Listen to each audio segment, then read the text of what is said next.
इस महीने हाथ थोड़ा तंग है। तुम तो मेरी बहन हो, प्लीज इस महीने भी तुम इंस्टॉलमेंट भरवा दो। अस्सलाम वालेकुम। अरे हिबा, वालेकुम अस्सलाम, कैसी हो? मैं ठीक हूँ, आप सब कैसे हैं? बिल्कुल ठीक। जुनेद भाई, आप कैसे हैं? मैं ठीक हूँ, अल्लाह का शुक्र। जुनेद भाई, मुझे बैंक से कॉल आई थी, तो जो आपने लोन लिया हुआ है उसकी इंस्टॉलमेंट इस महीने भी पे नहीं हुई। वैसे मुझे समझ में नहीं आता, लोन तो हमने लिया हुआ है ना, फिर बैंक वाले तुमको किस खुशी में फोन घुमा देते हैं? वो आपने मेरी डेजिग्नेशन पे लोन लिया है, तो अगर आप इंस्टॉलमेंट पे नहीं करेंगे तो बैंक वाले मुझे ईमेल और कॉल्स करते रहेंगे। वो हिबा, मैंने तुम्हें बताया था ना, इस महीने हाथ थोड़ा तंग है। तुम तो मेरी बहन हो, प्लीज इस महीने भी तुम इंस्टॉलमेंट भरवा दो। वो मैंने आपके कहे बगैर इंस्टॉलमेंट पे कर दिया है, लेकिन बस मैं याद करा रही थी। चलिए एनीवे, आप लोग जाएं। अल्लाह हाफिज। ओके, अल्लाह हाफिज। चलो अंदर।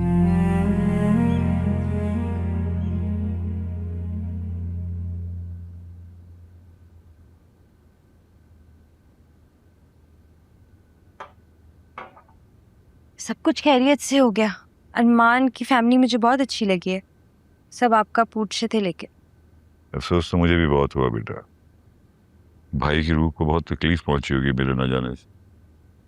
भाई की रूह को भी पता चल गया होगा कि आपकी शुगर डाउन हो गई थी। ना ऐसा कभी भी नहीं होता कि चच्ची के घर में कोई अहम मौका और आप वहाँ पे ना हो। अच्छा बेटा, ये सब बातें छोड़ो, ये बताओ हसन कब पाकिस्तान वापस आ रहा है? इस साल तो नहीं, उसके कुछ इम्पोर्टेंट प्रोजेक्ट्स हैं, उसको वो कंप्लीट करवाना है। बेटा उससे कहो वापस आए, इतने साल हो गए मंगनी को, अब तो घर भी तामीर करवा लिया तुमने अपना। हो जाएगी शादी, आप क्यों इतने एकदम से जल्दबाज हो गए? जल्दी नहीं मचा रहा बेटा, दिन ब दिन बूढ़ा होता जा रहा हूं मैं, और बुढ़ापे की अगली मंजिल बस मौत ही है। अल्लाह ना करे, बाबा कैसी बातें कर रहे हैं? हिबा बेटा, मैं तुम्हें परेशान नहीं करना चाहता। मेरी जिंदगी की सबसे बड़ी ख्वाहिश ये है कि तुम हंसी खुशी जिंदगी गुजारो। इतने साल हो गए, एक मर्तबा भी वो पाकिस्तान नहीं आया। हिबा बेटा, मैं भी आपसे ये पूछना चाहता हूं कि आपने अपने लिए क्या सोचा है? पढ़ाई मुकम्मल हो गई आपकी, मल्टीनेशनल में आपकी जॉब है, दुनिया रश करती है उस पर, घर गाड़ी सब कुछ तो है, आप इस्टेब्लिश हो चुकी हैं बेटा। अब रह गए हसन के घर वाले, उनका भी नक्शा आपने बदल दिया है। फिर आप ये कह रही हैं कि मैं आपके बारे में फिक्रमंद क्यों ना हूं? कैसे ना हूं फिक्रमंद? बाबा, आपको हसन की प्रोफेशनल मजबूरियों का तो पता है। वो उस जिंदगी को इसको सुकून लेने दे तो वो शादी के बारे में सोचे। अच्छा, इतनी ज्यादा मसरूफियत है उसकी, मजबूरियां इतनी ज्यादा है, तो क्या सारी जिंदगी शादी मुलतवी करता रहेगा? देखो बेटा, मैं तुम्हें बताना ये चाह रहा था कि तौहीद साहब के नवासे के लिए अफीरा का पैगाम आया। एजाज, सजीला ने तो हाँ कह दी है, लेकिन एजाज तुम्हारी वजह से मना कर रहा है। मेरी वजह से क्यों? इसलिए कि बेटा वो सगी बहन से पहले अपनी बेटी की शादी करेगा तो लोग बातें बनाएंगे, और बिल्कुल सही बातें बनाएंगे। देखो बेटा, उसने अपना करियर बना लिया है और उसके तमाम मसलों को हल करने में तुम सबसे आगे रही हो। ऐसे मसलों को भी हल किया है तुमने जिनको जरूरत भी नहीं थी तुम्हें।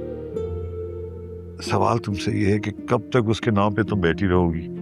कब तक अपनी जिंदगी की कीमती महो साल अकेले गुजारती रहोगी तुम? बाबा, अगर मैं यहाँ अकेली हूँ, वो भी तो वहाँ तन्हा जिंदगी गुजार रहा है। वो वहां तन्हा अपनी फैमिली के लिए जिंदगी गुजार रहा है बेटा, और आप उसकी मोहब्बत में कुर्बानी दे रही। मैं दो टोक बात करूंगा उससे। बाबा, आप हसन से बात नहीं करेंगे, वो मेरे से नाराज हो जाएगा, उसे लगेगा मैंने आपसे शिकायत की है। बेटा, बस इसी बात का तो अफसोस है मुझे कि तुम दूसरों की मोहब्बत में इतनी बेगरज हो जाती हो कि अपनी जात को बिल्कुल फरामोश कर देती। एबा, मैं बाप हूं तुम्हारा, मैं जो सोचता हूं तुम्हारे बारे में कोई और नहीं सोचेगा बेटा। कभी कभी इंसान को अपने बारे में खुद गर्ज होके भी सोचना चाहिए, समझे? तो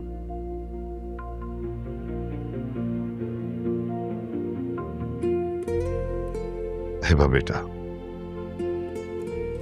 कभी अपनी और अपने बाप की खुशी के लिए भी सोचो।